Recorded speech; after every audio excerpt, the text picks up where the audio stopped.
Hello and welcome back to the Saturday Reading Room. I'm Michelle and I'm so happy you're here. Welcome to my channel.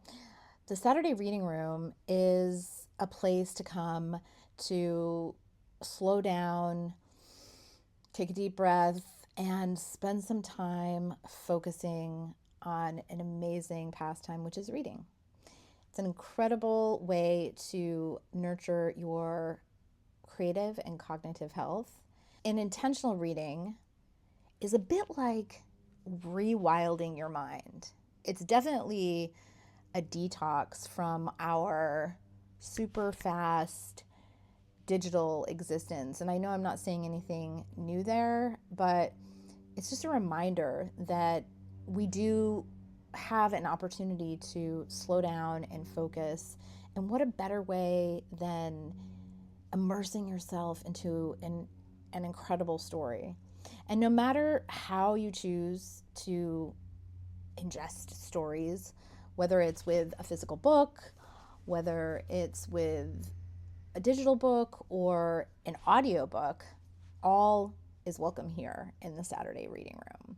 So every Saturday, I post a video where we read together, and we have a book that we're reading for about a month. I will talk about other books. I talk a little bit about the benefits of reading, and then we dive into reading together, which I usually set up for a minimum of 10 minutes, but honestly, it can go longer.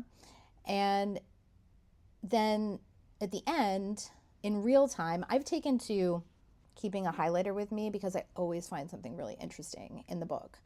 And I highlight as I go along. And then at the end, I share just a passage that really jumped out and spoke to me. I've also created a video about reading journals and how a quick 5 to 10 minute practice, handwriting in a journal about your reading experience can be so incredibly beneficial to your cognitive health and your creative health. So I created this video all about it and created 5 journal prompts to get you started. Honestly, it takes just 5 or 10 minutes. Can take longer if you'd like, take shorter if you like. But handwriting it is also incredibly beneficial. In that video, I talk about the immense cognitive benefits of handwriting instead of typing. So I'll link to that video below. I talk a little bit about I'm talking about it now. Talk about the reading journal. And then at the end, stick around to the end because today I'm going to flip the camera around and show you all my beautiful view from my latest country. If you haven't seen my series that I started here on YouTube just to introduce myself, I created a series about how I quit my successful traditional life at 50 and became, I guess, a digital nomad, working for myself, living in different countries. I've done that since I was 50. I'm 57 now. And for the last 3 years, it has been full time. In the beginning, it was just, part time. And for several years, as I was coming in and out of the United States, where I was from. And then 3 years ago, I did a whole bunch of things, including getting rid of 95% of my stuff and taking this show on the road in a 24-inch suitcase. So I have a series about that, and I'll link to those as well, and I encourage you to check them out. But yeah, let's get to the Saturday Reading Room. I'm super excited to read. It's a lovely, to me, very lovely. It's a blustery, rainy day here where I am. It's gorgeous. I have this is my bedroom in the house that I'm in, and I have this amazing chair that looks out. There's windows all around, and it's lush and green. It's just a perfect place to read. So I'm excited to dive in with you today. So we're on our 3rd week of the book that I chose, and you don't have to be reading this book. But it's great if you are. And it's called Braiding Sweetgrass. And it's by Robin Wall Kimmerer. And it's the subtitle here on the cover, Indigenous Wisdom, Scientific Knowledge, and the Teachings of Plants. And it is so good. It is so beautiful. It's so fascinating. It's so applicable to many things in our lives. It's just this incredible storytelling. She's a beautiful writer, and I'm learning so much about plants, about indigenous wisdom. I'm learning new words. I'm learning history. It's just a wonderful read. I hope you're enjoying it, and we'll go ahead and dive into some reading. And like I said, we usually spend like 10 or 15 minutes here so that you could just have quiet time to kind of read together, even through the screen. So, yeah, let's go.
Okay, wow.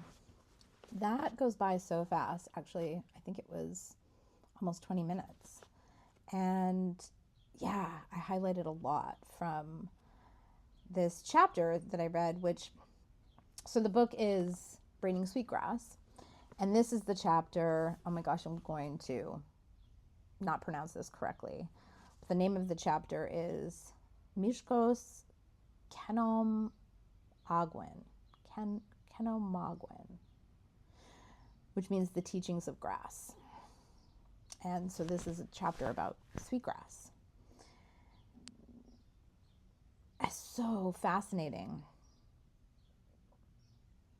But the thesis of this chapter, which I highlighted, is if we use a plant respectfully, it will stay with us and flourish. If we ignore it, it will go away. And if you don't give it respect, it will leave us.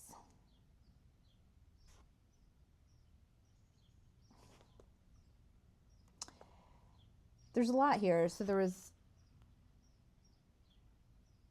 a research project that Robin gave to one of her graduate students about sweetgrass. It's really interesting because as she put together what her research would be, she had to present it at the school to a committee, and it wasn't met very kindly. And so I will read just a portion, but I'm curious to find out, if you're reading this book and you've read this chapter, what feelings this chapter, because it brought up a lot of feelings for me, but how this chapter spoke to you. But here's the longer highlighted piece.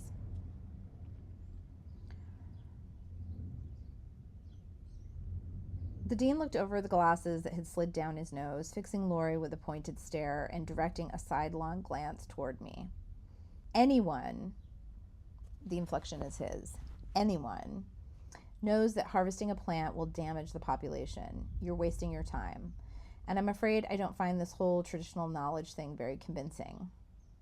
Like the former school teacher she was, Laurie was unfailingly calm and gracious as she explained further, but her eyes were steely. Later, though, they were filled with tears. Mine, too.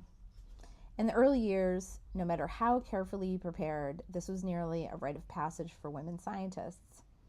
The condescension, the verbal smackdown from academic authorities, especially if you had the audacity to ground your work in the observations of old women who had probably not finished high school and talked to plants to boot. Getting scientists to consider the validity of indigenous knowledge is like swimming upstream in cold, cold water.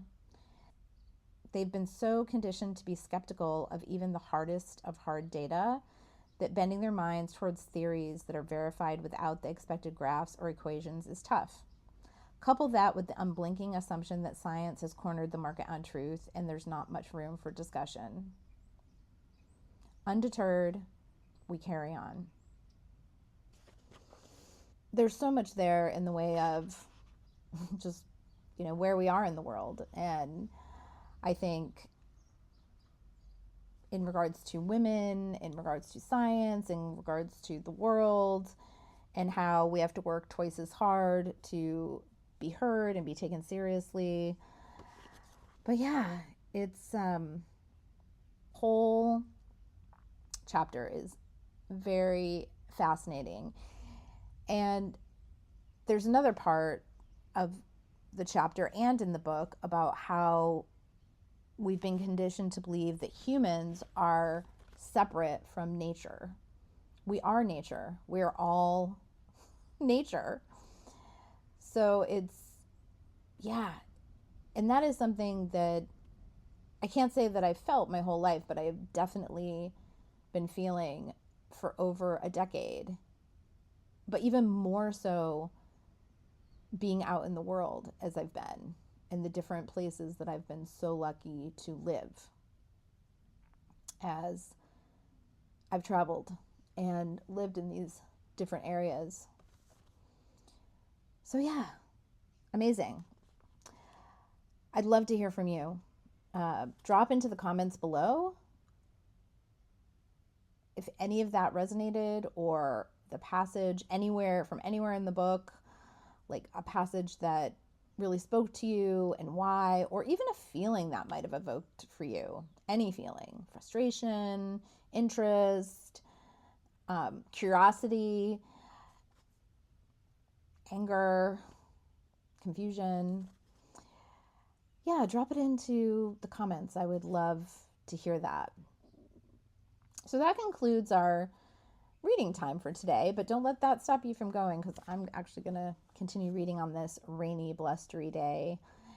The other thing that I wanted to just kind of interject here is I was writing in my journal that as I'm out here just on this channel, creating a space for reading, I love to read everything. I can fall down a rabbit hole of newsletters and things on the internet because I just love learning. I'm so curious. But the moving from subject to subject to subject makes me feel like I'm not really retaining anything and I'm just keeping my mind busy. So this is as much for me as I hope for you to have this really slow, intentional reading practice. It's kind of like rewilding our brains after, I don't know, I feel like the constant dopamine and all the different information we take in is just, well, it's exhausting, but it also dulls our senses. So this is almost like weightlifting for your mind, that it's building your muscle to focus and really absorb information and also think about it critically. And I know that sounds technical and it's like, oh, I just want to read. I don't want to be critical. I don't want it to have to be, schooling. But I don't really mean it that way. It's more of just letting your curiosity and your imagination kind of flow. And so, again, what I was talking about in the beginning, the reading journal practice, I am really enjoying it. Just jotting down ideas, which I'll take these highlighted parts from today and just go through the prompts that I created for myself and would share with you. So if you'd like to check that out, I put the link down below in the description box, and you can go watch that video and get the prompts for yourself. Okay, so with that, I am going to, I hope, be able to flip around the camera here and show you some New Zealand. That's where I am. In my last reading room video, I shared that I was in New Zealand, and that was my new country. When we started, I was in Australia. When I started the channel, I was in Australia. And I came to New Zealand at the beginning of May, and I'll be here until August. And I won't always be here, so I'll give updates about where I'll be. And here we go. This is the view from my bedroom, and I am in Miramar, which is part of Wellington, New Zealand. And Wellington is the capital of New Zealand. And it's just beautiful. I live in this really sweet neighborhood, in a beautiful house. And if you in the distance, those rolling hills there, in between that, there's a beautiful ocean harbor. It's kind of, if you look at the left side of the house, just beyond that, there's actually the airport is over there. I don't know if we'll see a plane take off or land while I'm doing this. They're not very loud, so it's not bothersome at all. But right next to the airport is the ocean. And then, so at those rolling hills at the top, it's very green and lush. And the ocean is so beautiful here. Oh my gosh, the water is gorgeous and so clear. It's just stunning. I'm really loving being in New Zealand. And the people are lovely. There's incredible birds here. And I'm a bird nerd. So it's doing all of the things.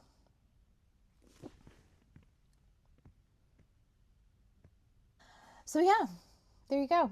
A little view of what I'm looking out at every day. Back here is the backyard of the house, which is really beautiful. It kind of goes up this steep hill. There's these amazing trees and lots and lots of birds. I wake up every morning to bird song. It makes me so happy. And as I said, today it's a blustery, rainy day, so I'll be cozying in with my book and just thinking about all of you. So drop into the comments any questions you have about New Zealand, or comments if you've been here. Definitely leave any passages that really jumped out at you and your thoughts about them, your feelings about them. I'm so keen to know. And before you go, if you could like this video and subscribe, that would be amazing. Of course, I would love to meet with you every Saturday here at the Saturday Reading Room. So if you subscribe, you don't miss any of the videos and kind of grow the community. And also please share it if you know somebody who'd like to read with us, or someone who'd like to create a intentional reading practice. Before we go, I'm going to end with this. I wanted to talk about another book that's really has been kind of my Bible since I discovered it at the beginning of this year. And it's called Living a Marxist Life by Andrew Pendakis. This is not historical, education on Marxism.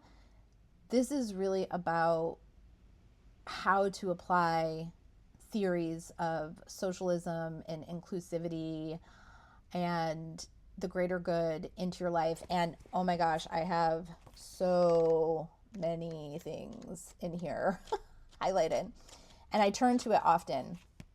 So I just wanted to mention this before we go. If you've read this, let me know. If you haven't and are interested in it, also let me know. Super excited about sharing this book as well. Just wanted to pop that in before taking off. Another book for you.